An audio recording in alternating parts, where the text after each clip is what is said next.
ಸನಾತನ ಸಂಭ್ರಮಕ್ಕೆ ಸ್ವಾಗತ. ಗುರುವಿನ ಪ್ರಭಾವ ಮೇ ತಿಂಗಳವರೆಗೆ ತುಂಬಾ ಚೆನ್ನಾಗಿರ್ತಕ್ಕಂಥದ್ದು. ನಿಮಗೆ ಗುರುವಿನ ಪ್ರಭಾವ ತುಂಬಾ ಚೆನ್ನಾಗಿದೆ, ಗುರುವಿನ ಅನುಗ್ರಹ ತುಂಬಾ ಚೆನ್ನಾಗಿರ್ತಕ್ಕಂಥದ್ದು. ಆದ್ರೆ ಮೇ ತಿಂಗಳ ನಂತರ ಅಷ್ಟಮ ಸ್ಥಾನಕ್ಕೆ ಬರ್ತಕ್ಕಂಥದ್ದು, 8ನೇ ಸ್ಥಾನಕ್ಕೆ ಗುರು ಬಂದಾಗ ಗುರುವಿನ ಪ್ರಭಾವ ನಿಮಗಿರೋದಿಲ್ಲ. ಇದರ ಪರಿಣಾಮಗಳು ಹೇಗಿರುತ್ತೆ ಅಂತಂದ್ರೆ ಸ್ವಲ್ಪ ಹಣಕಾಸಿನ ವಿಚಾರದಲ್ಲಿ ಎಚ್ಚರಿಕೆಯನ್ನು ವಹಿಸಬೇಕಾಗುತ್ತೆ, ಮತ್ತು ಜನಗಳ ವಿಚಾರದಲ್ಲಿ ಎಚ್ಚರಿಕೆ ವಹಿಸಬೇಕಾಗುತ್ತೆ, ಮಾಡುವಂತ ಕೆಲಸ ಕಾರ್ಯಗಳ ಬಗ್ಗೆ ಎಚ್ಚರಿಕೆಯನ್ನು ವಹಿಸಬೇಕಾಗುತ್ತೆ, ಆರೋಗ್ಯದ ಬಗ್ಗೆ ಎಚ್ಚರಿಕೆಯನ್ನು ವಹಿಸಬೇಕಾಗುತ್ತೆ. ಈ ಎಲ್ಲ ಎಚ್ಚರಿಕೆಗಳನ್ನ ನೀವು ಅನುಸರಿಸಿದ್ದೇ ಆದ್ರೆ ನಿಮ್ಮ ಕಾರ್ಯಗಳಲ್ಲಿ, ನಿಮ್ಮ ಜೀವನದಲ್ಲಿ, ನಿಮ್ಮ ಕೆಲಸ ಕಾರ್ಯಗಳಲ್ಲಿ ಅತ್ಯಂತ ಯಶಸ್ಸನ್ನ ಪಡ್ಕೊಳ್ಳುವಂತ ಸಾಧ್ಯತೆಗಳು ನಿಮಗೆ ಕಂಡು ಬರ್ತಾ ಇರತಕ್ಕಂಥದ್ದು ನೀವು ಗಮನಿಸಬೇಕಾಗತ್ತೆ. ಪ್ರಾಪಂಚಿಕ ಜೀವನದಲ್ಲಿ ಅನೇಕ ಎಡರು ತೊಡರುಗಳು ಬಂದರೂ ಕೂಡ ಅದನ್ನ ಶಾಂತ ರೀತಿಯಲ್ಲಿ ನಿಭಾಯಿಸ್ಕೊಂಡು ಹೋಗ್ಬೇಕಾಗತ್ತೆ. ಜೊತೆಗೆ ಖರ್ಚಿಗೆ ಕಡಿವಾಣವನ್ನ ಹಾಕ್ಬೇಕಾಗತ್ತೆ, ಗುರು ಹಿರಿಯರ ಸೇವೆಯನ್ನ ಮಾಡ್ಕೋಬೇಕಾಗತ್ತೆ. ಹಿತೈಷಿಗಳಿಂದ ನೀವೇನೋ ಒಂದು ಸಹಾಯವನ್ನ ಎಕ್ಸ್ಪೆಕ್ಟ್ ಮಾಡ್ತೀರಿ, ಅಷ್ಟೊಂದು ಸಹಾಯ ಸಿಗದೇ ಇರ್ಬೋದು, ಆದ್ರೆ ನೀವು ಸೆಲ್ಫ್ ಕಾನ್ಫಿಡೆನ್ಸ್ ಅನ್ನುವಂಥದ್ದು ಇರಬೇಕು. ಸ್ವತಂತ್ರವಾಗಿ ನಾನು ಏನ್ ಮಾಡಬಲ್ಲೆ, ಯಾವ ರೀತಿ ನಾನು ನಿಭಾಯಿಸಬಲ್ಲೆ ಅನ್ನುವಂತಹ ಮಾನಸಿಕವಾಗಿ ನೀವು ಗಟ್ಟಿ ಆಗ್ಬೇಕಾಗತ್ತೆ. ಇನ್ನು ನೀವು ಬೇರೆಯವ್ರ ಮೇಲೆ ಡಿಪೆಂಡ್ ಆಗ್ತೀರಿ, ಯಾವುದೋ ಒಂದು ಸರ್ಕಾರದ ಕೆಲಸನೋ ಅಥವಾ ನಿಮಗಿಂತ ಮೇಲಧಿಕಾರಿಗಳು ಅಥವಾ ಯಾವುದೋ ಒಂದು ದೊಡ್ಡ ವ್ಯಕ್ತಿಗಳ ಮೇಲೆ ನೀವು ಡಿಪೆಂಡ್ ಆಗಿರ್ತೀರಿ. ಸಮಯಕ್ಕೆ ಸರಿಯಾಗಿ ಅವ್ರ ಕಡೆಯಿಂದ ಕೆಲಸ ಆಗೋದಿಲ್ಲ, ಅದರಿಂದ ನಿಮ್ಮ ಮನಸ್ಸಿನ ಮೇಲೆ ಪರಿಣಾಮ ಆಗ್ಬೋದು. ಆದ್ರೆ ಅದಕ್ಕಿಂತ ಮುಖ್ಯವಾಗಿ ನಮಗೆ ಬೇರೆ ದಾರಿ ಇದೆಯಾ ಆ ಕೆಲಸಗಳನ್ನ ಮಾಡೋದಕ್ಕೆ ಅನ್ನುವಂತಹ ಅಲ್ಟರ್ನೇಟ್ ಆಗಿರ್ತಕ್ಕಂಥ ದಾರಿಯನ್ನ ನೀವು ನೋಡ್ಕೋಬೇಕು. ಬೇರೆಯವ್ರ ಮೇಲೆ ಡಿಪೆಂಡ್ ಆಗಬಾರ್ದು. ಅದಕ್ಕಿಂತಲೂ ಹೆಚ್ಚಿನ ರೀತಿಯಲ್ಲಿ ನಿಮ್ಮ ಕೆಲಸ ಕಾರ್ಯದಲ್ಲಿ ಸುಧಾರಣೆಗಳು ಅಥವಾ ಸಕ್ಸಸ್ ಅನ್ನ ಸಿಗುವಂತ ಸಾಧ್ಯತೆ ಇದೆ, ನೀವು ಗಮನಿಸಬೇಕಾಗತ್ತೆ.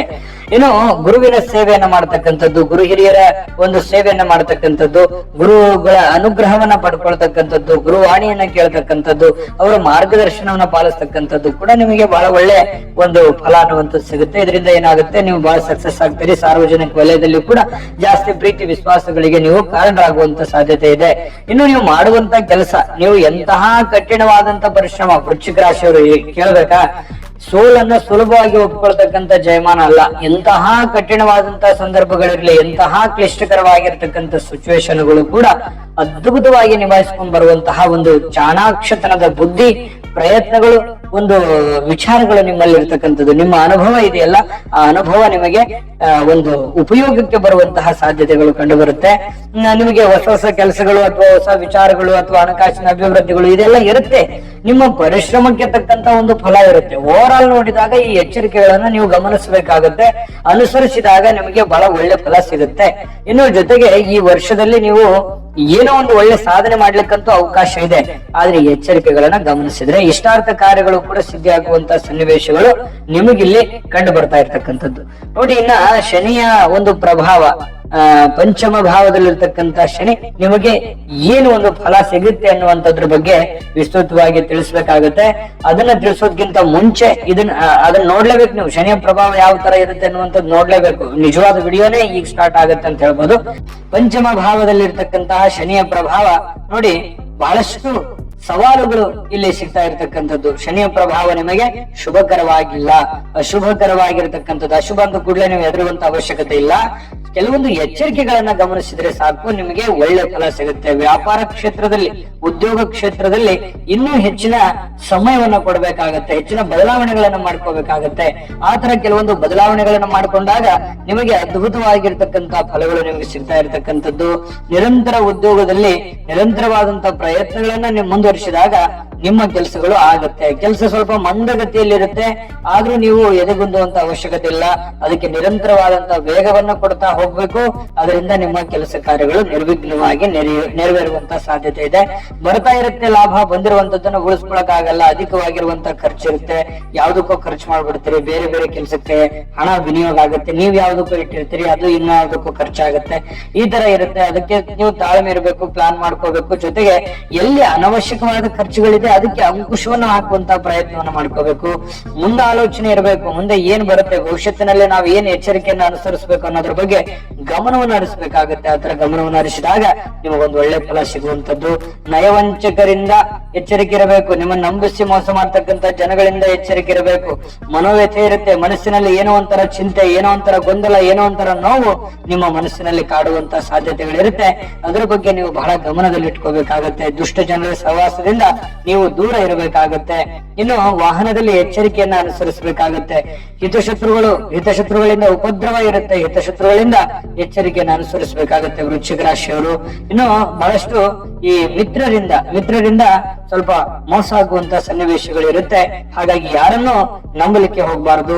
ಹಾಗನ್ ಮಾತ್ರಕ್ಕೆ ಯಾರನ್ನು ಸಗಟವಾಗಿ ನಂಬಾರ್ದಂತಲ್ಲ. ನಿಮ್ಮ ಕೆಲಸ ನಿಮ್ಮ ಕಾರ್ಯಗಳಿಗೆ ಎಷ್ಟು ಅನುಕೂಲತೆಗಳಿರುತ್ತೆ ಆ ಒಂದು ಅನುಕೂಲತೆಗಳ ಮೇಲೆ ನಂಬುವಂತ ಪ್ರಯತ್ನವನ್ನ ಮಾಡ್ಕೋಬೇಕು. ಕೋರ್ಟ್ ಕಚೇರಿ ಕೆಲಸಗಳಲ್ಲಿ ಎಚ್ಚರಿಕೆ ಇರಬೇಕು. ಯಾಕಂತಂದ್ರೆ ನಿಮ್ಮ ಪರವಾಗಿ ಆಗಲ್ಲ, ಅಪೋಸಿಟ್ ಇರತಕ್ಕಂತ ಪರವಾಗಿ ಆಗುವಂತ ಸಾಧ್ಯತೆಗಳಿರುತ್ತೆ. ಹಾಗಾಗಿ ಅಡ್ವಾನ್ಸ್ ಆಗಿನೇ ಯಾವ್ಯಾವ ಸಂದರ್ಭದಲ್ಲಿ ಯಾರ ಜೊತೆ ಮಾತಾಡ್ಬೇಕು ಅದ್ರ ಬಗ್ಗೆ ಮಾತಾಡಬೇಕು. ಕೆಲವೊಂದು ಸಂದರ್ಭದಲ್ಲಿ ಅಪಮಾನ ಆಗುವಂತ ಸನ್ನಿವೇಶಗಳಿರುತ್ತೆ. ನೀವು ಮಾಡದಿರ್ತಕ್ಕಂಥ ತಪ್ಪಿಗೂ ಕೂಡ ನಿಮಗೆ ಶಿಕ್ಷೆ ಆಗುವಂತದ್ದು ಅಥವಾ ಅಪಾರ್ಥ ತಿಳ್ಕೊಳ್ಳುವಂತಹ ಸಾಧ್ಯತೆಗಳು ನಿಮಗೆ ಈ ಒಂದು ವರ್ಷದಲ್ಲಿ ಇರುತ್ತೆ. ಇದ್ರ ಬಗ್ಗೆ ಗಮನ ಹರಿಸಬೇಕು. ಯಾಕಂತಂದ್ರೆ ನಿತ್ಯ ಜೀವನದಲ್ಲಿ ಒಂದಿಲ್ಲೊಂದು ಸಮಸ್ಯೆಗಳ ಸುರಿಮಳೆಯನ್ನೇ ಎದುರಿಸುವಂತಹ ಸಾಧ್ಯತೆಗಳು ಕೆಲವೊಂದು ಸಂದರ್ಭಗಳಲ್ಲಿ ಇರುತ್ತೆ. ಇದನ್ನ ನೀವು ಬಹಳ ತಾಳ್ಮೆಯಿಂದ, ಜಾಣ್ಮೆಯಿಂದ, ಬುದ್ಧಿವಂತಿಕೆಯಿಂದ, ಸಹನೆಯಿಂದ ನೀವು ನಡ್ಕೊಳ್ಳುವಂತಹ ಪ್ರಯತ್ನವನ್ನ ಮಾಡ್ಕೋಬೇಕಾಗತ್ತೆ. ಔಪಚಾರಿಕ ಕಾರ್ಯಗಳಲ್ಲಿ ಪಾಲ್ಗೊಂಡು ಪಶ್ಚಾತ್ತಾಪವನ್ನ ಅನುಸರಿಸತಕ್ಕಂತ ಸಾಧ್ಯತೆಗಳಿರ್ತವೆ. ಹಾಗಾಗಿ ತಾಳ್ಮೆಯಿಂದ, ಬುದ್ಧಿವಂತಿಕೆಯಿಂದ ಇದ್ರೆ ಮಾತ್ರ ನಿಮಗೆ ಒಂದು ಒಳ್ಳೆ ಫಲ ಸಿಗುತ್ತೆ ಅನ್ನುವಂಥದ್ದು ಬಹಳ ಸ್ಪಷ್ಟವಾಗಿ ಕಂಡು ಬರ್ತಾ ಇರ್ತಕ್ಕಂಥದ್ದು. ಇನ್ನು ನಿಮಗೆ ವಿಶೇಷವಾಗಿ ಈ ನೌಕರದಾರರಾಗಿದ್ರೆ ಅಂದ್ರೆ ಸರ್ಕಾರಿ ಅರೆ ಸರ್ಕಾರಿಯಲ್ಲಿ ನೀವು ಏನಾದ್ರೂ ಕೆಲಸ ಮಾಡ್ತಾ ಇದ್ರೆ ವೃಶ್ಚಿಕ ರಾಶಿಯವರು ಈ ವರ್ಷದಲ್ಲಿ ನೋಡಿದ್ರೆ ಮೇಲಧಿಕಾರಿಗಳಿಂದ ಕಿರಿಕಿರಿ ಆಗುವಂತ ಸನ್ನಿವೇಶಗಳು, ನಿಮ್ಮವರೇ ನಿಮ್ಮನ್ನ ಅರ್ಥ ಮಾಡ್ಕೊಳ್ಳದೆ ಇರ್ತಕ್ಕಂತ ಸನ್ನಿವೇಶಗಳು ಇರುತ್ತೆ. ಹಾಗಾಗಿ ನೀವು ಎದೆಗುಂದದೆ ತಾಳ್ಮೆಯಿಂದ ಇರಬೇಕಾಗತ್ತೆ. ಕರ್ತವ್ಯದಲ್ಲಿ ಕೆಲವೊಂದು ಲೋಪವಾಗದಂತೆ ಎಚ್ಚರಿಕೆಯನ್ನು ವಹಿಸಬೇಕಾಗತ್ತೆ. ಕೆಲವೊಂದು ನೀವು ತಪ್ಪು ಮಾಡದೇ ಇದ್ರು ತಪ್ಪಿತಸ್ಥರು ಅನ್ನುವಂತ ಸಂದರ್ಭಗಳಿದ್ದಾಗ ತಪ್ಪು ಮಾಡಿದ್ರೆ ಇನ್ನೂ ಎಷ್ಟು ಸಮಸ್ಯೆಗಳು ಬರಬಹುದು ನೀವೇ ಊಹೆ ಮಾಡ್ಕೊಳ್ಳಿ. ಇದ್ರ ಬಗ್ಗೆನೂ ನೀವು ಗಮನ ಹರಿಸಬೇಕಾಗತ್ತೆ. ಎಲ್ಲರೊಡನೆ ಸ್ನೇಹದಿಂದ ವರ್ತಿಸುವಂತ ಪ್ರಯತ್ನವನ್ನ ಮಾಡ್ಕೊಳ್ಳಿ. ಬಡ್ತಿ ಪ್ರಮೋಷನ್ ಸಿಗುವಂತ ಸಾಧ್ಯತೆಗಳಂತೂ ಇರುತ್ತೆ, ಅದು ಸ್ವಲ್ಪ ಪ್ರಮಾಣದಲ್ಲಿದೆ ಅನ್ನುವಂಥದ್ದು ನೀವು ಗಮನದಲ್ಲಿ ಇಟ್ಕೋಬೇಕು. ಇನ್ನು ನೀವು ವ್ಯಾಪಾರಸ್ಥರು, ವಿಶೇಷವಾಗಿ ಚಿಕ್ಕ ವ್ಯಾಪಾರ ಇರ್ಲಿ ದೊಡ್ಡ ವ್ಯಾಪಾರ ಇರ್ಲಿ, ವ್ಯಾಪಾರಸ್ಥರಾಗಿದ್ರೆ ನೋಡಿ ನಿಮ್ಮ ಹೊಸ ವಿಚಾರಗಳಿಗೆ ಈಗ ಸ್ವಲ್ಪ ಸಮಯ ಅಷ್ಟೊಂದು ಸರಿ ಇಲ್ಲ. ಯಾಕಂತಂದ್ರೆ ನೀವೇನಾದ್ರೂ ದೊಡ್ಡ ಇನ್ವೆಸ್ಟ್ಮೆಂಟ್ ಮಾಡ್ಬೇಕು, ದೊಡ್ಡ ಪ್ರಮಾಣದಲ್ಲಿ ದುಡ್ಡು ಹಾಕ್ಬೇಕು ಅನ್ನುವಂತ ವಿಚಾರ ಇದ್ರೆ ಸ್ವಲ್ಪ ಯೋಚನೆ ಮಾಡಿ. ತೀರಾ ಅವಶ್ಯಕತೆ ಇದೆ, ನಿಮ್ಗೆ ಓವರ್ ಕಾನ್ಫಿಡೆನ್ಸ್ ಇದೆ, ನಾ ಮಾಡೇ ಮಾಡ್ತೀನಿ, ನಾನು ಗೆಲ್ತೀನಿ ಅನ್ನುವಂತ ಒಂದು ಸಂದರ್ಭ ನಿಮ್ಮ ಮೇಲೆ ಒಂದು ಸೆಲ್ಫ್ ಕಾನ್ಫಿಡೆನ್ಸ್ ಇತ್ತು ಅಂತಂದ್ರೆ ಖಂಡಿತ ಮಾಡಿ. ಆದ್ರೆ ರಿಸ್ಕ್ ಅನ್ನು ತೆಗೆದುಕೊಂಡು ಯಾರನ್ನೋ ನಂಬ್ಕೊಂಡು ಅಥವಾ ಎಸ್ನೋ ಸಿಚುವೇಶನ್ ಇಟ್ಕೊಂಡು ನಿಮ್ಮಲ್ಲೇನೆ ನಿಮಗೆ ಆತ್ಮವಿಶ್ವಾಸ ಇಲ್ಲದೆ ನೀವು ಕೆಲಸ ಮಾಡಿದ್ರೆ ಖಂಡಿತ ನಷ್ಟ ಅನುಭವಿಸಬೇಕಾಗುತ್ತೆ. ಇದ್ರ ಬಗ್ಗೆ ಗಮನ ಇರ್ಲಿ. ಇನ್ನು ಸ್ವಲ್ಪ ವ್ಯಾಪಾರ ಉದ್ಯೋಗಗಳಲ್ಲಿ ಸಾಧಾರಣವಾಗಿರ್ತಕ್ಕಂಥ ಫಲವನ್ನೇ ನೀವು ಅಸಾಮಾನ್ಯವಾಗಿರ್ತಕ್ಕಂಥ ಫಲವನ್ನಾಗಿ ಪರಿವರ್ತನೆ ಮಾಡ್ಕೋಬೇಕು ಅಂತಂದ್ರೆ ಹೆಚ್ಚಿನ ಪರಿಶ್ರಮ ಅಥವಾ ಈ ಆಧುನಿಕ ಟೆಕ್ನಾಲಜಿಗೆ ಹೊಂದಿಕೊಂಡು ನೀವು ನಿಮ್ಮ ವ್ಯಾಪಾರವನ್ನ ನೀವು ಹೈಟೆಕ್ ಆಗಿ ಮಾಡಿಕೊಳ್ಳುವಂತ ಪ್ರಯತ್ನವನ್ನ ಮಾಡಿಕೊಂಡ್ರೆ ಬಹಳಷ್ಟು ಒಳ್ಳೆಯ ಫಲಗಳು ನಿಮಗೆ ಸಿಗ್ತಕ್ಕಂಥದ್ದು. ಇನ್ನು ವಿದ್ಯಾರ್ಥಿಗಳಿಗೆ ಪರಿಶ್ರಮ ವಹಿಸಬೇಕಾಗುತ್ತೆ. ಸಕ್ಸಸ್ ಸುಲಭ ಇಲ್ಲ, ಕಠಿಣವಾಗಿದೆ, ಆದ್ರೆ ಸಕ್ಸಸ್ ಖಂಡಿತ ಇದೆ. ಹೆಚ್ಚಿನ ಪರಿಶ್ರಮ ಏನಾದ್ರೂ ಪಟ್ರೆ ಖಂಡಿತ ನಿಮಗೆ ಒಳ್ಳೇದಾಗುತ್ತೆ. ದುಷ್ಟರ ಸಹವಾಸದಿಂದ ದೂರ ಇರಬೇಕು, ದುಷ್ಟ ಸ್ನೇಹಿತರಿಂದ ದೂರ ಇರಬೇಕಾಗುತ್ತೆ. ವಿದ್ಯಾರ್ಥಿಗಳು ಏಕಾಗ್ರತೆ ಇರಬೇಕು. ಏಕಾಗ್ರತೆಯಿಂದ ನೀವು ಏನಾದ್ರೂ ಓದಿದ್ದೆ ಆದ್ರೆ ಅನಾಯಾಸವಾಗಿ ನೀವು ಪಾಸ್ ಆಗುವಂತಹ ಸಾಧ್ಯತೆಗಳು ಒಂದು ವಿದ್ಯಾರ್ಥಿಗಳ ದಿಸೆಯಲ್ಲಿ ಕಂಡು ಬರುತ್ತೆ. ಇನ್ನು ಈ ಒಂದು ವರ್ಷದಲ್ಲಿ ನಿಮಗೆ ಉತ್ತಮವಾದಂತಹ ತಿಥಿಗಳು ಯಾವ್ದು, ವಾರ ಮತ್ತೆ ನಕ್ಷತ್ರಗಳು ಯಾವ್ದು ಅನ್ನೋದ್ರ ಬಗ್ಗೆ ತಿಳಿಸೋದು ಇದೆ. ಅದನ್ನ ತಿಳಿಯೋದಕ್ಕಿಂತ ಮುಂಚೆ ಈ ವಿಡಿಯೋ ನಿಮ್ಗೆ ಉಪಯೋಗ ಆಗಿದೆ ಅಂತ ಭಾವಿಸಿದೀನಿ. ಉಪಯೋಗ ಆಗಿದ್ರೆ ಲೈಕ್ ಮಾಡಿ, ಶೇರ್ ಮಾಡಿ, ನಮ್ಮ ಚಾನಲ್ ಸಬ್ಸ್ಕ್ರೈಬ್ ಮಾಡ್ಕೊಳ್ಳೋದನ್ನ ಮರಿಬೇಡಿ. ವಿಡಿಯೋದ ಕೆಳಗಡೆ ಡಿಸ್ಕ್ರಿಪ್ಷನ್ ಲಿಂಕ್ ಇದೆ, ಅಲ್ಲೂ ಕೂಡ 12 ರಾಶಿಯವರ ಈ ಒಂದು ಯುಗಾದಿಯ ವರ್ಷ ಭವಿಷ್ಯದ ಲಿಂಕ್ ಸಿಗುತ್ತೆ. ನಿಮ್ಗೆ ಇಷ್ಟವಾಗಿರುವಂತ ಮಾಹಿತಿಯನ್ನ ನೋಡ್ಕೊಂಡು ತಿಳ್ಕೊಳ್ಳಿ ಅನ್ನುವಂತ ಮಾತನ್ನ ಹೇಳ್ತಾ, ವೀಕ್ಷಕರೇ ಈ ಒಂದು ವರ್ಷದಲ್ಲಿ ವೃಶ್ಚಿಕ ರಾಶಿಯವರಿಗೆ ಆಶ್ವೀಜ ಮಾಸ 1, 6, 11ನೇ ತಿಥಿಗಳು, ಶುಕ್ರವಾರ, ರೇವತಿ ನಕ್ಷತ್ರ, ಇವು ಘಾತಕ ಆಗಿರ್ತಕ್ಕಂಥದ್ದು. ಈ ಸಂದರ್ಭದಲ್ಲಿ ನಿಮ್ಮ ಏನಾದ್ರೂ ಶುಭ ಕಾರ್ಯ ಶುಭ ಕೆಲಸಗಳಿದ್ರೆ ಮಾಡಬೇಡಿ. ಶುಭ ಸಂದರ್ಭಗಳಲ್ಲಿ ನಿಮ್ಮ ಶುಭ ಕಾರ್ಯ ಶುಭ ಕೆಲಸಗಳನ್ನ ಮಾಡಿಕೊಂಡು ಒಳ್ಳೆಯ ಫಲಗಳನ್ನು ಪಡ್ಕೊಳ್ಳಿ. ಒಳ್ಳೆಯ ಫಲಗಳು ಸಿಗಲಿ. ತಾಯಿ ಅನ್ನಪೂರ್ಣೇಶ್ವರಿ ಸಕಲ ಅಷ್ಟೈಶ್ವರ್ಯಗಳನ್ನ ಕೊಟ್ಟು ಕರುಣಿಸಲಿ ಅಂತ ಪ್ರಾರ್ಥನೆ ಮಾಡ್ಕೊಳ್ತಾ ಸರ್ವೇ ಜನಃ ಸುಖಿನೋ ಭವಂತು.